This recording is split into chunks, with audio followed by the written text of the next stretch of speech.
Kula nuwun.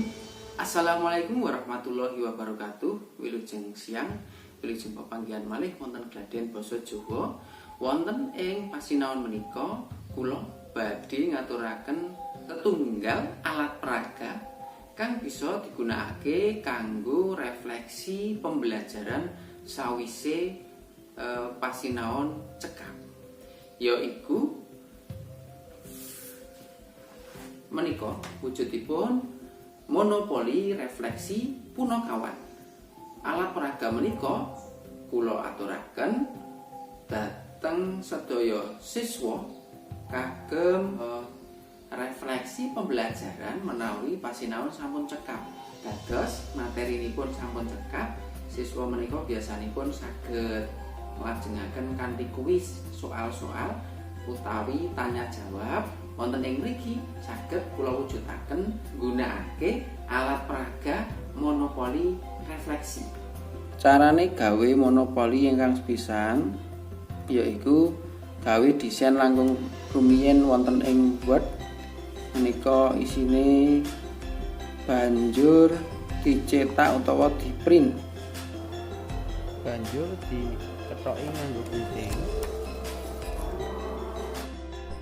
Disusun ing kertas karton, nyiapaken kanggo damel dadu kaliyan pion ing monopoli. Pados kerdus kanggo nyiapaken damel dadu.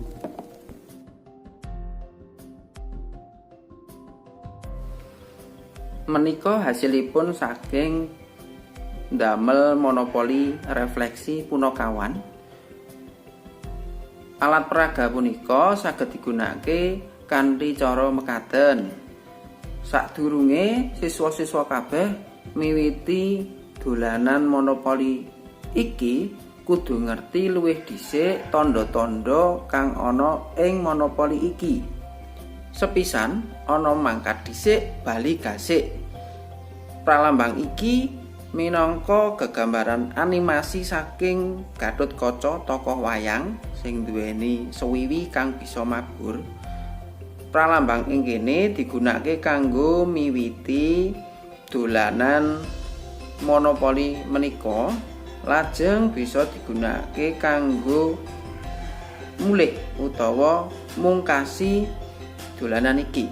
Jadi ing kene yen wis bisa ngliwati sak puteran oleh biji 5. Sak banjure ana kunjara. Pralambang kunjara iki siswa kudu mandeg, kelompoke kudu mandeg, banjur ngenteni uncale dadu oleh bunderan 6 utawa 6 angka. Banjur oleh bebas lan nutukake laku.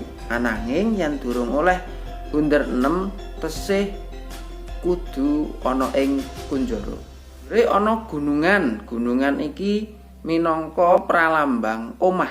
Maksude wonten mriki yen kelompok siswa mandeg ana ing gunungan, dheweke utawa kelompoke oleh parkir bebas mindah piyone ning ngendi wae sakjroning pralambang utawa sakjroning kotak-kotak ing monopoli. Tanda iki yaiku minangka pralambang kapitayan, pralambang agama. Ing kene digunakake kanggo keuntungan. Iki untunge kelompok yaiku bisa menehi pitakon utawa menehi instruksi kanggo grup liyane.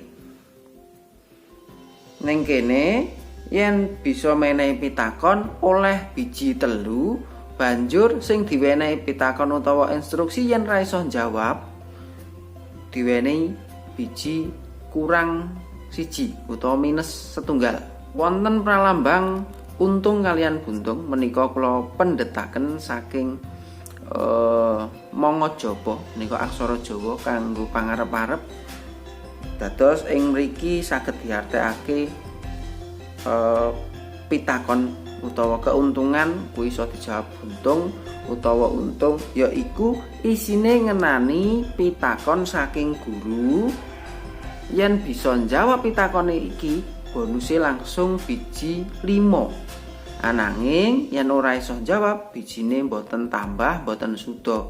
Wonten mriki pralambang tulis zong ning kene kuwi isine ukuman kanggo kelompoke, yaiku gawe apa wae utawa nglakoni apa wae sing ditentokake kelompok sak banjure. Ning kene menawa iso jawab ditambahi setunggal, yen boten iso jawab minus setunggal.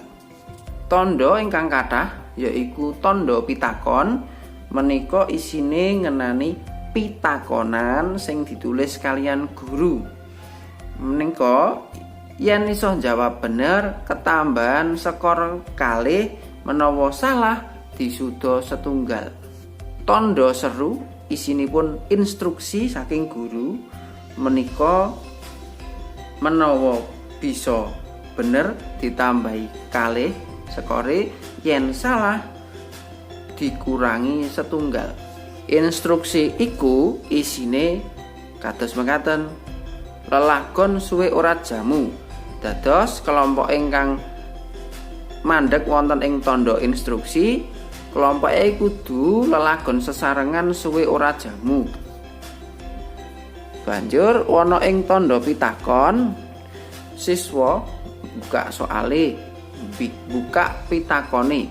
Sapa sing ngripta serat Widatama? Lajeng dijawab, menawi leres ditambahi biji, menawi salah dikirangi bijine. Contone dolanan diuncalke dhisik, metu angka sekawan. Diwiwiti saka kene, banjur mlaku ping 4, 1, 2, 3, 4. Empun, berarti tandane tanda tanya, dibuka pitakone kala wau. Sakmenika lajeng dijawab utawa didiskusikake langkung rumiyin kalian kelompoke terus dijawab. Kelompok sanese saged tumut diuncalke melih medale gangsal. Diwiwiti saking mriki setunggal kalih 3 sekawan gangsal. Lah menawi wonten mriki kelompoke durung bisa pindah sakwise nemokake tandha bunder ingkang cacahe ana 6. Makaten matur nuwun. Dados sakmenika hasilipun saking damel monopoli refleksi punakawan ingkang kula damel kang kula gunakake kanggo refleksi sakwise pasinaon bab setunggal cekap utawa kula gunakake nalika badhe ulangan akhir semester. Dados menika saged digunakake kanggo refleksi gangsal ulangan 1, 2, 3, 4, lan 5. Menika direfleksi ing mriki nggunakake monopoli supaya siswa kuwi nggadahi gambaran lan maringi seneng, ora monoton wonten ing tugas tulis kemawon, ananging ya ana lomba kados mekaten. Monopoli iki uga bisa digunakake kanggo kompetisi antar kelas. Misale setunggal kelompok ing sak kelas menika wonten juaranipun, lajeng mengke didadosake pertandingan ing kelas sanesipun. Jadi sesuk misale wonten wekdal saged kula damel lomba gunakake monopoli refleksi sing isine ngenani pitakon-pitakonan utawa instruksi ing pelajaran utawa pasinaon basa Jawa. Dados mekaten mbok menawi wonten gambaran menika uga bisa ndadosaken guru-guru sanesipun terinspirasi nggunakake monopoli menika, monggo supados bisa ningkataken belajar siswa. Mekaten atur kula kula cekapi. Wassalamualaikum warahmatullahi wabarakatuh.